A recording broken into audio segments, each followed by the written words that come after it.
경남 지역의 이슈 현장을 직접 취재해서 생생한 현장 소식을 전해드리는 정사연의 취재 현장, 경남교통방송 정사연 기자와 함께합니다. 어서 오십시오. 네, 안녕하세요. 네, 설 연휴 잘 보내셨어요? 그래야 하는데 요즘 지금 신종 이것 바이러스 아까 퀴즈 내는 거 들었습니다. 예. 네, 이걸로 지금 비상이 또 걸렸고 맞습니다. 이렇게 또 명절 기간처럼 이동이 많을 때 사건 사고가 많이 또 일어나죠. 네. 근데 이번에 또 대형 사고가 터졌습니다. 네. 이 설날인 지난 25일 강원도 동해시의 한 펜션에서 가스가 폭발하면서 이 투숙객 5명이 숨지고 또 4명이 중상을 입는 그런 사고가 있었습니다. 네, 아마도 다들 그 사고 소식 들으시고 깜짝 놀라시면서도 정말 마음이 많이 아프셨을 것 같은데 그 사고 현장에 있던 피해자분들이 일가족이라고 하죠? 네, 그렇습니다. 이 사상자 9명 가운데 7명이 이 자매 부부와 사촌 이렇게 일가족인 것으로 알려져서 또 많은 분들이 안타까워하고 있는데요. 예. 경찰, 소방당국 그리고 전문기관 등이 합동 감식을 이제 하고 있는 가운데 현재까지는 이제 등록을 하지 않고 펜션 영업을 벌이고 있던 이 다가구 주택에서 이 부탄가스 버너를 이용해 요리를 하다가 원인을 알 수 없는 폭발 사고였던 것으로 이렇게 지금 알려져 있습니다.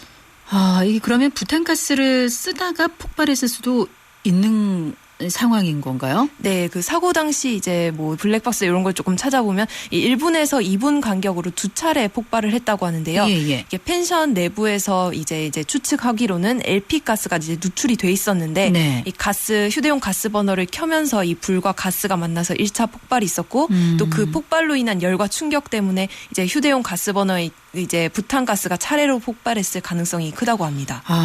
그렇게 또 예상이 되는군요. 이 비슷한 사고가 경남 지역에도 있지 않았습니까? 예, 가스 폭발 사고가 여러 건 있었는데요. 지난 23일 아침 9시쯤에 이 함안군 도양리의 한 치킨 매장에서 또 LP 가스가 폭발을 했습니다. 네. 사고로 이제 매장 안에 있던 50대 A모 씨가 얼굴에 1도 화상을 입고 또 지나가던 행인 한 명도 이 폭발로 튄 파편에 눈을 받쳐서 병원으로 옮겨졌고요. 그래요. 참 이 두 분 모두 빨리 좀 완쾌를 하셔야 될 텐데 걱정입니다. 예, 그리고 또 같은 날 저녁 8시쯤에 이제 창원시 마산 하포구의 한 식당에서도 이 휴대용 가스레인지가 가열돼서 이 내부에 있던 또 부탄가스가 폭발을 했습니다. 네. 이 사고로 식당에서 밥을 먹고 있던 손님 4명이 또 얼굴에 1도 화상을 입었는데요. 네. 이 사고도 이제 식탁에 내장된 버너를 이미 켠 채로 또 그 위에 휴대용 가스레인지를 이제 얹어놨다가 이게 가열되면서 부탄가스가 폭발한 것으로 추정이 되고 있습니다.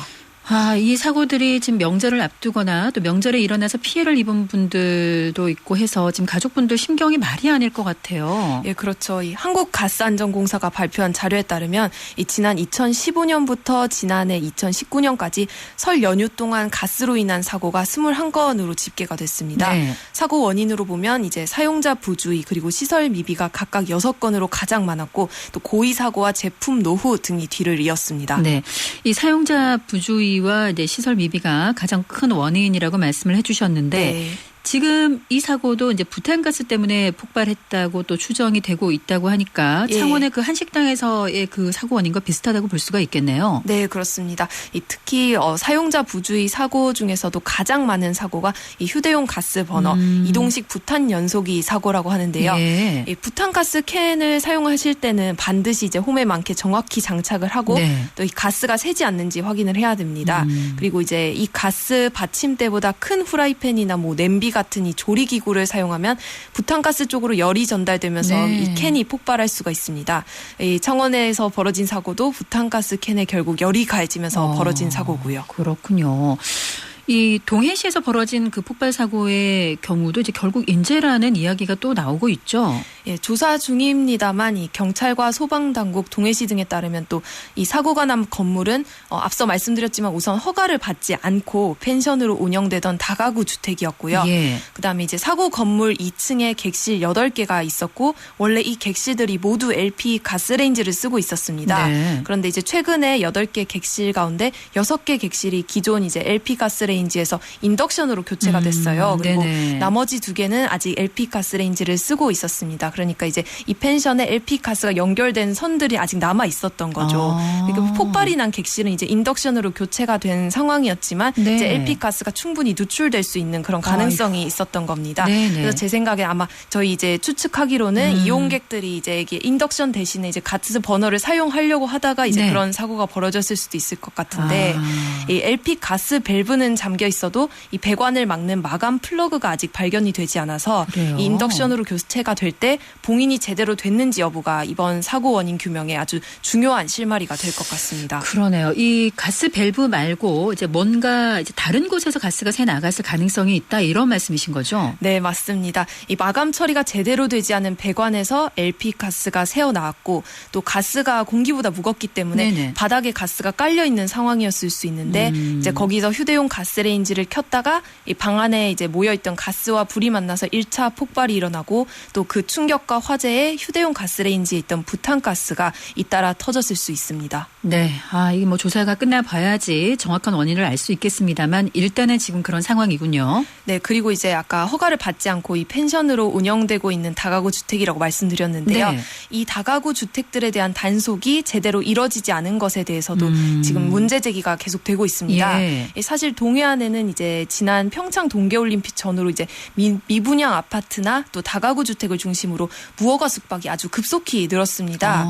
사실 농어촌 민박을 허가받기 위해서는 이제 총 면적이 230제곱미터, 70평 이하 정도라는 이제 조건을 충족을 시켜야 하는데 네. 사실 이 규모로는 객실을 몇 개 만들 수가 없거든요. 그렇군요. 이제 그러니까 돈도 더 많이 벌어야 되겠고 허가 없이 이제 더 많은 방을 만들고 펜션이라는 이름을 달아서 이제 영업을 하고 있는 거네요. 예, 그렇죠. 그래서 이제 이런 숙박 시설을 이용하시는 분들은 뭐 기본적으로 마냥 나쁘게 보시라는 말은 아니지만 네. 기본적으로 이 숙박업소에서 가스를 이용하는 시설이 있다면 이게 안전한가에 대한 한 번쯤 이제 의심을 좀 해보셔야 합니다. 네. 우리가 이제 이렇게 숙박업소를 이용을 할 때 안전한 곳인지 아닌지를 이 숙소 예약 단계부터 좀 쉽게 확인할 수 있는 그런 인증 수단이 있으면 좋을 것 같거든요. 예, 그렇죠. 뭐 예약 사이트나 이런 데서 좀 공식적으로 확인할 수 있는 그런 쉬운 수단이 있으면 좋을 텐데 예. 사실상 또 그렇지도 않습니다.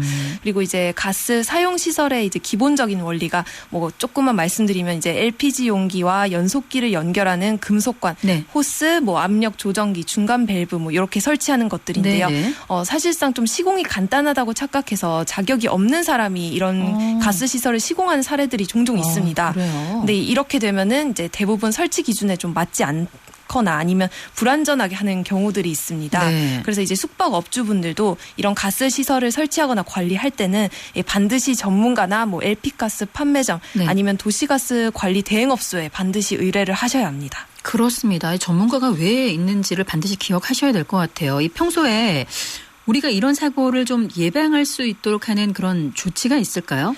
예, 뭐 부탄가스나 LP가스 같은 것들 모두 우리 일상에서 사실 흔하게 쓸 수 있는 것들인데 네. 가스가 이제 눈에 보이지 않다 보니까 이 누출이 있는지 없는지 이런 것도 이제 쉽게 바로 확인하기가 어렵죠. 네. 그래서 이제 좀 일상에서 쉽게 실천할 수 있는 그런 예방법 어떤 것들이 있는지 전문가에게 물어봤습니다. 네. 한국가스안전공사 경남본부 곽찬호 검사부장의 말입니다.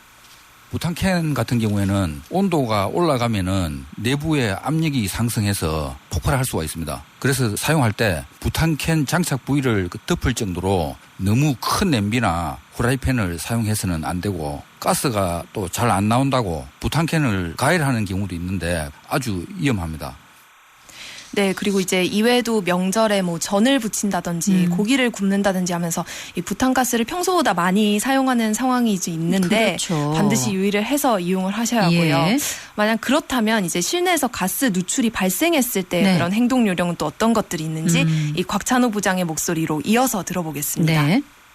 밖에 외출했다가 집에 돌아왔을 때 마늘 썩는 듯한 그 냄새가 난다면은 가스 누출이 의심이 되기 때문에 먼저 가스 밸브를 잠그고 창문을 열어서 환기를 시킵니다. 만약에 LPG를 사용한다면은 LPG는 그 공기보다 그 무거운 그 특성이 있기 때문에 빗자루 등으로 가스를 썰어서 환기를 시켜야 되겠습니다.